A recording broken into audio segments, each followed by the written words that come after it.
నమస్తే welcome to పూరా local నేను మీ హేమమాలిని ముందుగా ఇవాల్టి హెడ్లైన్స్ కాసేపట్లో సెక్రటరియట్ కు పవన్ కళ్యాణ్ తన ఛాంబర్ ను పరిశీలించనున్న జనసేనాని ఎమ్మెల్సీ కవితతో మాజీ మంత్రులు ములాఖాత్ తీహార్ జైలుకు వెళ్లి కలిసిన సబితా సత్యవతి రాథోడ్ నీట్ పరీక్ష అవకతవకలపై కొనసాగుతున్న రగడ స్టూడెంట్ మార్చ్ నిర్వహించిన పలు విద్యార్థి సంఘాలు ఇక వివరాల్లోకి వెళ్దాం. ఈవీఎంలపై ఏపీ మాజీ సీఎం వైసీపీ అధినేత జగన్మోహన్ రెడ్డి కీలక ట్వీట్ చేశారు. ఎన్నికల్లో ఈవీఎంలకు బదులు బ్యాలెట్ పేపర్ వాడాలన్నారు. అభివృద్ధి చెందిన దేశాలు ఎన్నికల్లో బ్యాలెట్లను వాడుతున్నారని చెప్పారు. భారత్లోనూ ఈవీఎంలు కాకుండా బ్యాలెట్లు వాడాలన్నారు. న్యాయం జరగడమే కాదు జరిగినట్లు కనిపించాలన్నారు. ప్రజాస్వామ్యం యొక్క నిజమైన స్ఫూర్తిని నిలబెట్టుకోవడంలో మనం కూడా అదే దిశగా ప్రయాణించాలన్నారు జగన్. ఈవీఎంలపై చర్చ జరుగుతున్న వేళ మాజీ సీఎం జగన్ చేసిన ట్వీట్ చర్చనీయాంశమైంది. కాగా ఇటీవల జరిగిన సార్వత్రిక ఎన్నికల్లో ఎన్డీఏ కూటమి 164, వైసీపీ 11 స్థానాల్లో విజయం సాధించాయి. ఈ క్రమంలో ఈవీఎంల వాడకం బదులు సాంప్రదాయ రీతిలో పేపర్ బ్యాలెట్ ను ఉపయోగించాలనే అంశాలు తెరపైకి వచ్చింది. టెస్లా యజమాని ఎలాన్ మాస్క్ స్వయంగా ప్రజాస్వామ్యాన్ని బ్రతికించుకోవాలంటే ఈవీఎంలపై నిషేధం అవసరమంటూ కమెంట్లు చేశారు. 2019 సంవత్సరానికి ముందు ప్రవేశపెట్టిన పథకాలు ఇప్పటికీ కొనసాగుతున్నట్లయితే వాటికి పాత పేర్లను పెట్టాలని రాష్ట్ర ప్రభుత్వం అన్ని శాఖలను ఆదేశించింది. 2019-2024 మధ్య ప్రవేశపెట్టిన కొత్త పథకాలకు పేర్లను తొలగించాలంది. తదుపరి ఆదేశాలు వచ్చే వరకు పేర్లు లేకుండానే పథకాలు కొనసాగించాలంది. పార్టీల రంగులు, జెండాలతో ఉన్న పాస్ పుస్తకాలు, లబ్ధిదారుల కార్డులు, సర్టిఫికేట్ పంపిణీని వెంటనే నిలిపివేయాలని సూచించింది. రీసర్వే పూర్తయిన గ్రామాల్లో పంపిణీ కోసం గత సర్కారు ముద్రించిన పట్టాదారు పాస్ పుస్తకాలను నిలిపివేయాలని ఎన్డీఏ ప్రభుత్వం నిర్ణయించింది. సుమారు 20 లక్షల మంది రైతులకు పుస్తకాలు అందించాల్సి ఉండగా ఎన్నికల వల్ల వేలాది మందికి అవి రాలేదు. మాజీ సీఎం జగన్ ఫోటో ఉన్న నేపథ్యంలో ఈ నిర్ణయం తీసుకున్నట్లు ప్రభుత్వ వర్గాలు చెబుతున్నాయి. మరోవైపు రీసర్వే కొనసాగింపుపై సందిగ్ధం నెలకొంది. డిప్యూటీ సీఎం హోదాలో జనసేన అధినేత పవన్ కళ్యాణ్ పోలీసుల నుంచి గౌరవ వందనం స్వీకరించారు. క్యాంప్ ఆఫీస్ పరిశీలన కోసం విజయవాడ సూర్యారావుపేటలోని నీటిపారుదల శాఖ అతిథి గృహానికి వచ్చిన ఆయనకు పోలీసులు మర్యాదపూర్వకంగా వందనం సమర్పించారు. అనంతరం రేపు సచివాలయంలో మంత్రిగా తాను బాధ్యతలు స్వీకరించడంపై అధికారులతో పవన్ చర్చించారు. విజయవాడలో నీటిపారుదల శాఖ అతిథి గృహాన్ని డిప్యూటీ సీఎం పవన్ కళ్యాణ్ పరిశీలించారు. ఆర్ట్ డైరెక్టర్ ఆనంద్ సాయ్తో కలిసి ఈ గెస్ట్ హౌస్ ను జనసేనాని సందర్శించారు. పై అంతస్తులో నివాసం, కింద అంతస్తులో కార్యాలయం, పక్కనే సమావేశ మందిరం అందుబాటులో ఉండడంతో పవన్ అంగీకరించినట్లు సమాచారం. అనంతరం అధికారులకు ఆయన కొన్ని మార్పులు సూచించారు.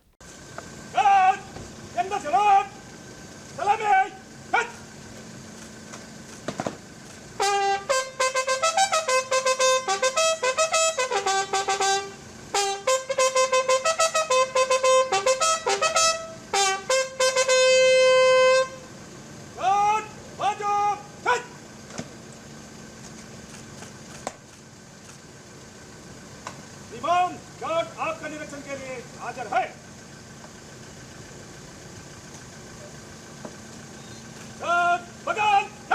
ప్రపంచానికి భారతదేశం ఇచ్చిన వరం యోగా అని ఆరోగ్య శాఖ మంత్రి దామోదర రాజనరసింహ వ్యాఖ్యానించారు. జూన్ 21న ప్రపంచ యోగా డే కర్టెన్ రైజర్ పురస్కరించుకుని పీపుల్స్ ప్లాజా నక్లెస్ రోడ్లో యోగా డే వాక్ కార్యక్రమం ఆరోగ్య శాఖ నిర్వహించింది. పూర్వీకులు మనకి ఇచ్చిన గొప్ప చారిత్రక సంప్రద యోగా అని మంత్రి దామోదర రాజనరసింహ చెప్పారు. యోగా ఎందుకు చేయాలంటే యోగా సాధన వల్ల శారీరకంగా, మానసికంగా, ఆధ్యాత్మికంగా ఆరోగ్య సమతుల్యత ఏర్పడుతుందని అన్నారు. మన ఆరోగ్యాన్ని కాపాడుకోవాలని, దినచర్యను క్రమశిక్షణతో నడిపించుకోవాలని, వీటన్నిటికీ దిక్సూచి యోగా మాత్రమేనని అన్నారు. ప్రతి స్కూల్లో, కాలేజీల్లో యోగాను దినచర్యగా, పవిత్ర చర్యగా ప్రాక్టీస్ చేయాలని తెలిపారు. Basically we should be proud of our history and culture. చాలా మట్టుకు మనము మన సంస్కృతితోటి మన చరిత్రతోటి మనం కనెక్ట్ కాము. నేను నాకు చెప్తుంటే I was taken back. Even though I'm also somewhere I wrote my UPSC with history, but yoga has a history of more than 5,000 years.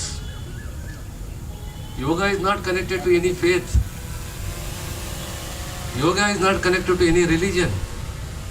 Yoga is connected to you. It is connected to your conscious. It is connected to your health. And it is connected to the nature. It is connected to the society. Consciousness. నేను what am I అనే స్టేజ్కి తీసుకెళ్తుంది అంటే యోగా. సమాజంలో ప్రతి ఒక్కరు కూడా యోగాని ఒక దినచర్యగా, it should be part of your life. The entire world has recognised the importance of yoga. Parliament ఎన్నికల్లో మెదక్ ఎంపీగా గెలుపొందిన Raghunandan Rao metro MD NVS రెడ్డితో భేటీ అయ్యారు. రెండో దఫా మెట్రో లైన్ విస్తరణలో భాగంగా పటాన్ చెరువు వరకు పొడిగించాలని ఎంపీ హోదాలో వినతి పత్రం అందజేశారు. వినతిపై సానుకూలంగా సంప్రదించిన మెట్రో ఎండీ 30 రోజుల్లో DPR సిద్ధం చేసి గ్రౌండ్ రిపోర్ట్ తెలిపిస్తామని హామీ ఇచ్చినట్లు తెలుస్తుంది. ఈ భేటీ అనంతరం మీడియాతో ఆయన మాట్లాడుతూ ఎన్నికల్లో భాగంగా నా నియోజకవర్గ ప్రజలకు ఇచ్చిన మాటను నిలబెట్టుకుంటానని ధీమా వ్యక్తం చేశారు. మెదక్ పార్లమెంటు నియోజకవర్గ ఎన్నికల సందర్భంగా పటాన్ చెరువు, సంగారెడ్డి 2 శాసనసభ నియోజకవర్గాలకు సంబంధించినటువంటి ప్రజలకి నన్ను ఎంపీగా గెలిపిస్తే సాధ్యమైనంత తొందరగా మెట్రోని పటాన్ చెరువు నుంచి మియాపూర్ నుంచి పటాన్ చెరువు వరకు, పటాన్ చెరువు నుంచి సంగారెడ్డి వరకు ఎక్స్టెన్షన్ ఇప్పిస్తామని చెప్పి ఎన్నికల సందర్భంగా హామీ ఇవ్వడం జరిగింది. ఎన్నికల నోటిఫికేషన్ కంటే ముందు కూడా భారతీయ జనతా పార్టీ ఆధ్వర్యంలో సంగారెడ్డి జిల్లా కేంద్రమైనటువంటి సంగారెడ్డిలో జిల్లా కలెక్టర్ కార్యాలయం ముంగట మెట్రోని సంగారెడ్డి చౌరస్తా వరకు ఎక్స్టెన్షన్ చేయాలనేటువంటి ఒక నినాదంతో ఒక పెద్ద నిరసన కార్యక్రమాన్ని కూడా చేపట్టడం జరిగింది. ఇవన్నీ ఇటీవల కాలంలో జరిగితే 2008 సెప్టెంబర్ 8వ తారీఖు రోజు నేను పటాన్ చెరువుకి మెట్రో కావాలని చెప్పి మొట్టమొదటిసారిగా ఒక పాదయాత్ర కార్యక్రమాన్ని 2008 సెప్టెంబర్ 8 రోజు కూడా నిర్వహించడం జరిగింది. ఈ రోజు మెట్రో CMD గారు అయినటువంటి రెడ్డి గారిని కలిసి మియాపూర్లో ఆగిపోయినటువంటి మెట్రోని పటాన్ చెరువు నుంచి సంగారెడ్డి వరకు ఎక్స్టెన్షన్ చేయించాలని చెప్పి ఒక రాతపూర్వకమైనటువంటి రిప్రజెంటేషన్ ఇవ్వడం జరిగింది.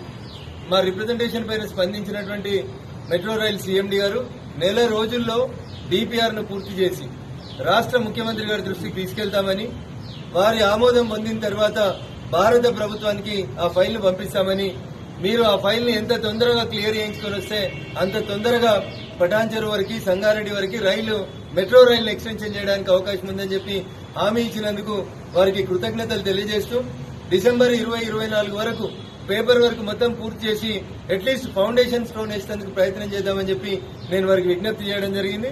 మా విజ్ఞప్తికి సానుకూలంగా స్పందించినందుకు వారికి కృతజ్ఞతలు తెలియజేస్తూ భారత ప్రభుత్వానికి ఈ రాష్ట్ర ప్రభుత్వ కేబినెట్ అప్రూవల్ తెలిపి భారత ప్రభుత్వానికి పంపించినటువంటి 6 నెలల్లో పటాన్ చెరువుకి మెట్రో రైలు పనులని ప్రారంభించేందుకు మెదక్ పార్లమెంట్ సభ్యునిగా నాకు అవకాశం ఇచ్చి పటాన్ చెరువు, సంగారెడ్డి నియోజకవర్గ ప్రజలు ముఖ్యంగా భారీ మెజార్టీతో ఆశీర్వదించినందుకు, ఎంపీ అంటే మెంబర్ ఆఫ్ పార్లమెంట్ కాదు, మెట్రో పక్కా చేస్తానని చెప్పి ఎన్నికల ప్రచారంలో ఏ మాటనైతే చెప్పినో ఆ మాట కోసం మొట్టమొదటి ప్రజా సమస్యల మీద వచ్చింది. నేను ఎంపీగా గెలిచిన తర్వాత వచ్చినటువంటి మొట్టమొదటి సమస్య కూడా పటాన్ చెరువు, సంగారెడ్డి వరకు మెట్రో ఎక్స్టెన్షన్ కోసం వచ్చినాను.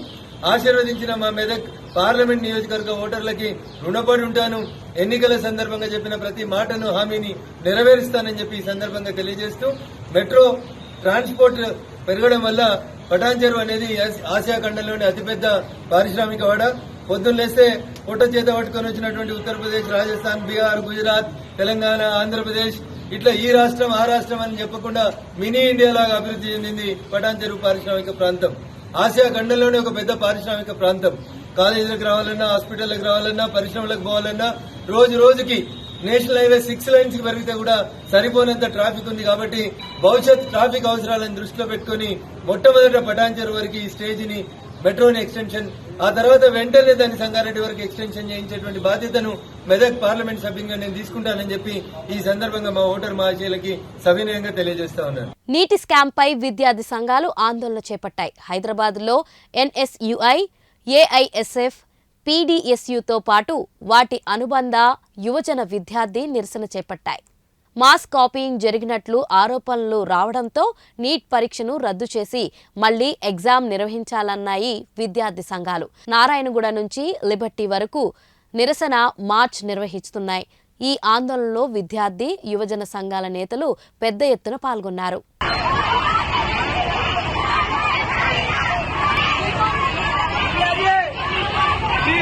ఢిల్లీ లిక్కర్ స్కామ్ కేసులో అరెస్టైన తీహార్ జైల్లో ఉన్న బీఆర్ఎస్ ఎమ్మెల్సీ కవితను మాజీ మంత్రులు సబితా ఇంద్రారెడ్డి, సత్యవతి రాథోడ్ కలిశారు. మంగళవారం ఉదయం ఢిల్లీలోని తీహార్ జైలుకు వెళ్లిన మాజీ మంత్రులు కవితతో ములాఖాతయ్యారు. ఆమె యోగక్షేమాలు అడిగి తెలుసుకున్నారు. ఢిల్లీ మాధ్యమం కేసులో కవితను ఈడీ అరెస్ట్ చేయగా ప్రస్తుతం ఆమె జ్యుడిషియల్ రిమాండ్లో ఉన్నారు. బీఆర్ఎస్ నేతలు తీహార్ జైలుకు వెళ్లి ఆమెను పరామర్శించి ధైర్యం చెప్పి వస్తున్నారు. ఈ నేపథ్యంలోనే తాజాగా సబితా ఇంద్రారెడ్డి, సత్యవతి రాథోడ్ వెళ్లారు. అసెంబ్లీ సమావేశాలు ప్రారంభం కానున్న నేపథ్యంలో వైసీపీ పక్షనేతను ఎన్నుకోవాల్సి ఉంటుంది. ఇప్పటి వరకు ఆ పార్టీ పక్షనేతపై స్పష్టత రాలేదు. కనీసం ప్రతిపక్ష హోదా కూడా రాకపోవడంతో వైసీపీ పక్షనేతగా ఎవరిని పెట్టాలనే దానిపై జగన్ ఆలోచనలో పడినట్లు తెలుస్తుంది. జగన్ కాకపోతే సీనియర్ నేత పుంగనూరు ఎమ్మెల్యే పెద్దిరెడ్డి రామచంద్రరెడ్డిని వైసీపీ పక్షనేతగా ఎన్నుకునే అవకాశం లేకపోలేదు. పార్టీ శ్రేణుల్లో విశ్వాసం నింపేందుకు జగన్ వైసీపీ పక్షనేతగా ఉండొచ్చనే మరో చర్చ నడుస్తుంది. ఒకవేళ జగన్ వైసీపీ పక్షనేతగా ఉండకపోతే ఓటమితో వెనక్కి తగ్గారనే అభిప్రాయం పార్టీ శ్రేణుల్లో ఏర్పడే అవకాశం ఉందని, దీంతో జగన్ వైసీపీ పక్షనేతగా ఉండాలని పార్టీలో కొందరు నాయకులు కోరుతున్నారట. ఇప్పటి వరకు అధికారికంగా జగన్ మాత్రం ఎటువంటి నిర్ణయం తీసుకోలేదు. వైసీపీ అధినేత జగన్తో పాటు ఆ పార్టీకి చెందిన ఎమ్మెల్యేలు సభకు వస్తారా లేదా అనే దానిపై స్పష్టత రాలేదు. జగన్ ఎలాంటి నిర్ణయం తీసుకుంటారనేది మరికొద్ది రోజుల్లో తెలుస్తుంది. మేడిగడ్డ బ్యారేజ్ మునక ప్రాంతంలో దాదాపు 93 లక్షల టన్నుల ఇసుక మెట్టులు ఉన్నట్లు ఖనిజాభివృద్ధి శాఖ గుర్తించింది. మొత్తం 14 బ్లాకుల్లో ఉన్న ఇసుకను తొలగించి విక్రయించనుంది. త్వరలోనే దీనికి సంబంధించిన టెండర్లను జారీ చేయనున్నట్లు ప్రభుత్వ వర్గాలు తెలిపాయి. కుంగిన మేడిగడ్డను రిపేర్ చేసేందుకు ఇసుక మెట్టలు అడ్డుగా ఉన్నాయని, గోదావరికి వరద నీరు వచ్చేలోపు ఆ ఇసుక తొలగించేనట్లు స్పష్టం చేశారు. మేడారం పూజారులు కీలక నిర్ణయం తీసుకున్నారు. ఇక మీద నుంచి మేడారం వచ్చే భక్తులు ఎవరూ ప్లాస్టిక్ కవర్లు, గ్లాసులు ఉపయోగించకూడదని సూచించింది. అలాగే మినీ జాతర సమయంలో కూడా ప్లాస్టిక్ను పూర్తిగా బ్యాన్ చేయనున్నట్లు తెలిపారు. మేడారం వచ్చే భక్తులు అడవిని, ప్రకృతిని కాపాడుకునేందుకు గాను సులభంగా భూమిలో కరిగిపోయే బయోడిగ్రేడబుల్ సంచులు, పేపర్ ప్లేట్లు, పేపర్ కప్పులు మాత్రమే ఉపయోగించాలని సూచించారు. అలాగే ఆలయ పరిసరాల్లో, దుకాణాల్లో కూడా ప్లాస్టిక్కు సంబంధించిన వాటిని అమ్మవద్దని ఆదేశించారు. తమ నిర్ణయాన్ని కాదని ఎవరైనా ప్లాస్టిక్ వినియోగిస్తే కఠిన చర్యలు తీసుకుంటామని మేడారం పూజారుల సంఘం వార్నింగ్ ఇచ్చింది.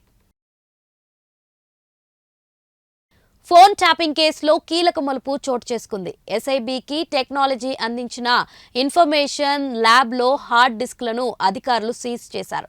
3 సర్వర్లు, 5 మినీ డివైజ్లతో పాటు హార్డ్ డిస్క్లను స్వాధీనం చేసుకున్నారు. ఇన్నోవేషన్ ల్యాబ్ చైర్మన్ రవికుమార్ ఇల్లు, కార్యాలయంలో సీట్ సోదాలు చేశారు. బెంగళూరు, హైదరాబాద్ కార్యాలయంలో సీట్ తనిఖీలు నిర్వహిస్తుంది. రవికుమార్ ఇంట్లో దాచిపెట్టిన హార్డ్ డిస్క్లను సీట్ స్వాధీనం చేసుకుంది. ప్రతిపక్ష నేతలు, ముఖ్య నేతలు ఫోన్లు ట్యాపింగ్లో రవికుమార్ కీలక పాత్ర పోషించారని సీట్ నిర్ధారించింది. ఫోన్ ట్యాపింగ్లో ఇన్నోవేషన్ ల్యాబ్ సహకారాన్ని నిందితుడు ప్రణీత్ రావు తీసుకున్నారు. ఇక ఎస్ఐబికి గత కొంతకాలంగా టెక్నికల్ సపోర్ట్ అందిస్తున్న ఇన్నోవేషన్ ల్యాబ్, ఇన్ఫర్మేషన్ ల్యాబ్ ప్రతినిధుల స్టేట్మెంట్లను కూడా సీట్ రికార్డ్ చేసింది. ఏడాది కాలంగా జాతి హింసకు గురవుతున్న మణిపూర్లో శాంతి భద్రతల పరిస్థితిని కేంద్ర హోంమంత్రి అమిత్ షా సమీక్షించారు. ఈ సమావేశానికి కేంద్ర హోంశాఖ కార్యదర్శి అజిత్ భల్లా, ఐబీ చీఫ్ తాపన్ దేఖా, మణిపూర్ భద్రతా సలహాదారులు కులదీప్ సింగ్తో పాటు ఆ రాష్ట్ర CS, DGP, Assam rifles DG తదితరులు పాల్గొన్నారు. మేతీస్ కుకీస్ విభజనను వీలైనంత త్వరగా పరిష్కరించడానికి ఇరు వర్గాలతో ప్రభుత్వం మాట్లాడుతుందని, రాష్ట్రంలో ఇకపై హింసాత్మక సంఘటనలు జరగకుండా భద్రతా దళాలను అమిత్ షా నిర్దేశించారు. మణిపూర్లో శాంతి ప్రశాంతతను పునరుద్ధరించడానికి కేంద్ర బలగాలను వ్యూహాత్మకంగా మోహరించాలని, అవసరమైతే బలంగానూ పెంచుతామని హోంమంత్రి హామీ ఇచ్చారు. 2 గంటల పాటు జరిగిన సమావేశంలో హింసకు పాల్పడిన వారిపై చట్ట ప్రకారం కఠిన చర్యలు తీసుకోవాలని అధికారులు ఆదేశించారు. ఇటీవల ముగిసిన లోక్సభ ఎన్నికల్లో కాంగ్రెస్ పార్టీ గణనీయమైన సీట్లను సాధించింది. లోక్సభలో ఇండియా కూటమి బలం పెరిగిన నేపథ్యంలో 18వ లోక్సభలో ప్రతిపక్ష నేతగా బాధ్యతలను రాహుల్ గాంధీ చేపడతారనే ఊహాగానాలు పెరిగాయి. అయితే కాంగ్రెస్ అగ్రనేత అందుకు విముఖంగా ఉన్నట్లు సమాచారం. దాంతో పార్టీ అధిష్టానం 3 సీనియర్ నేతల పేర్లను పరిశీలనలో ఉంచింది. వారిలో కుమారి సెల్జా, గౌరవ గొగోయ్, మనీష్ తివారీలు ఉన్నారు. లోక్సభ ఎన్నికల ఫలితాలలో ఇండియా కూటమి మొత్తం 232 సీట్లను గెలుచుకుంది. అందులో కాంగ్రెస్ పార్టీ సొంతంగా 99 సీట్లను సాధించింది. దీంతో ప్రతిపక్ష నేతను ఎన్నుకునే అవకాశాన్ని కాంగ్రెస్ దక్కించుకుంది.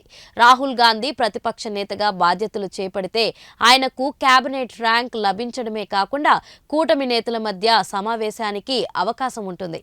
కానీ రాహుల్ గాంధీ అందుకు సానుకూలంగా లేరని సమాచారం.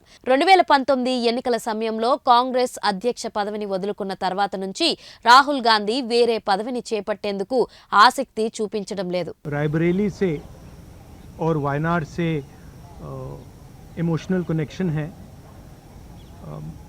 पिछले 5 सालों में मैं वायनाड का एमपी था और वायनाड के सब लोगों ने, हर पार्टी के लोगों ने प्यार दिया,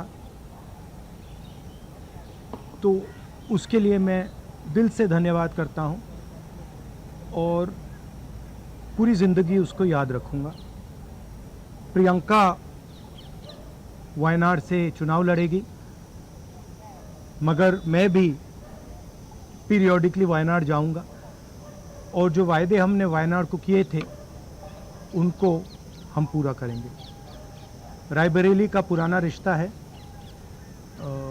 काफ़ी खुशी हो रही है कि मैं उनको फिर से रिप्रेजेंट करूंगा, मगर आसान निर्णय नहीं था, मुश्किल निर्णय था क्योंकि जुड़ाव दोनों के साथ है. सो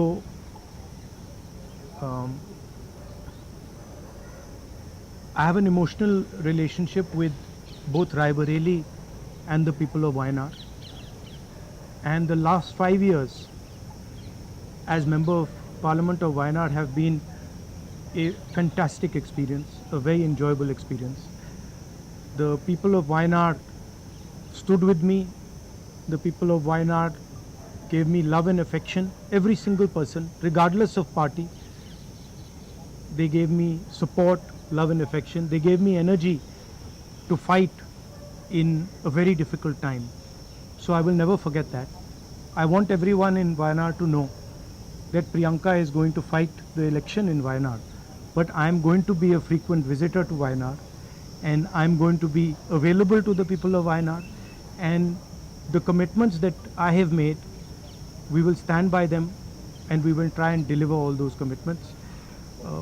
She's going to fight the election. I'm confident she's going to win the election, and she's going to be a very good representative for the people of Wayanad. People of Wayanad can think about it like this. You have now 2 members of parliament. One is my sister and one is me, and my doors are always open for you throughout the rest of my life, and I love every single person in Wayanad. NEET పరీక్ష నిర్వహించిన జాతీయ testing ఏజెన్సీపై supreme court మండిపడింది. NEET పరీక్షల్లో అవకతవకలపై దాఖలైన పిటిషన్పై సర్వోన్నత న్యాయస్థానం విచారణ జరిపింది. జస్టిస్ విక్రమ్నాథ్, జస్టిస్ సందీప్ మోహెతల్ ధర్మాసనం కేంద్రం పరీక్ష నిర్వహించిన జాతీయ టెస్టింగ్ ఏజెన్సీలకు నోటీసులు జారీ చేసింది. ఎవరైనా చిన్నపాటి నిర్లక్ష్యం చేసినా పూర్తిగా పరిష్కరించాలని తెలిపింది. ఎవరిదైనా 0.001% నిర్లక్ష్యం ఉంటే దాన్ని పూర్తిగా పరిష్కరించాలని సూచించింది. పిల్లలు పరీక్షకు సిద్ధమయ్యారు. వారి కష్టాన్ని మనం మర్చిపోకూడదని సూచించింది. పరీక్ష నిర్వహించిన ఎన్డీఏ న్యాయంగా వ్యవహరించాలని అన్ని పేర్కొంది. తప్పు జరిగితే తప్పు అని చెప్పండి, తీసుకునే చర్య గురించి చెప్పండి అని ఎన్డీఏకు సూచించింది. కనీసం అది మీ పనితీరుపై విశ్వాసాన్ని కలిగిస్తుందని చురకలు అంటించింది. ఈ కేసుపై తదుపరి విచారణను జూలై 8కి వాయిదా వేసింది. దేశీయ స్టాక్ మార్కెట్ల సెషన్లు లాభాలతో ప్రారంభించాయి. నెక్సస్, నిఫ్టో సరికొత్త గరిష్టతలను తాకాయి. ప్రస్తుతం 320 పాయింట్లు పెరిగి 77,316 వద్ద ట్రేడ్ అవుతున్న నెక్సస్ ఓ దశలో 77,347 చేరి ఆల్ టైమ్ రికార్డు నమోదు చేసింది. నిఫ్ట్ సైతం 23,573 చేరి సరికొత్త గరిష్టతలను తాకింది. మెటల్, పిఎస్యు, బ్యాంకులు, ఐటీ రంగాల పేర్లు లాభాలను నమోదు చేయడం మార్కెట్కు కలిసి వచ్చింది. ఇవి ఇవాల్టి అప్డేట్. మరిన్ని ఇంట్రెస్టింగ్ అప్డేట్స్తో మళ్ళీ కలుసుకుందాం. అప్పటి వరకు చూస్తూనే ఉండండి పూరా లోకల్.